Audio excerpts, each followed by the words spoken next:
তিথি অনুযায়ী আজই কিন্তু জগদ্ধাত্রী পুজোর আসল নবমীর পুজো এবং আমরা সকলেই জানি যে মা শারদাই কিন্তু মা জগদ্ধাত্রীর অংশ ছিলেন।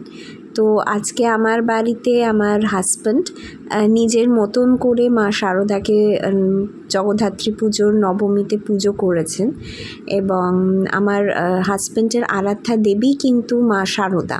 উনি শারদা মা এবং ঠাকুরকে ভীষণভাবে মানেন এবং ওনাদের মতে উনি চলারও চেষ্টা করেন। তো আজকে সকালবেলাই আমার হাজব্যান্ড যেভাবে শারদা মাকে নিজের মতন করে পুজো করেছে তারই কিছু অংশ আপনাদের সাথে আমি শেয়ার করছি।